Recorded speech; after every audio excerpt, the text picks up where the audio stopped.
Mihin myynnin pelikirjaa tarvitaan?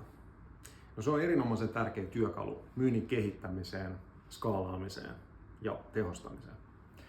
Se sisältää valinnat siitä, että miten me ollaan päätetty tehdä myyntiä tässä yrityksessä. Ja sen takia me tarvitaan sitä aina, jos me meinataan kehittää systemaattisesti tai skaalata sitä myyntiä eteenpäin.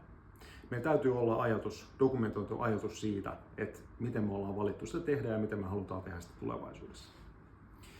No nyt kuitenkaan myynnin pelikirja ei tarvitse olla mikään määrämuotoinen dokumentti, vaan se voi olla tosi monenlainen ja tarpeet onkin aika monenlaisia yleensä. Joillekin saattaa riittää se, että tehdään lyhyt dokumentti, jossa kuvataan tärkeimmät asiat. Joissain tarpeissa taas on syytä käydä se aika paljon laajemmin läpi, jotta pystytään esimerkiksi perehdyttämään uusia myyjiä ja pystytään vastaamaan erilaisiin ongelmatilanteisiin. Me pystytään tekemään tämä isosti tai pienesti, pystytään tekemään se perinteiseen muotoon, voidaan tehdä siitä vaikka interaktiivinen työkalu, me voidaan tehdä siitä vaikka appi.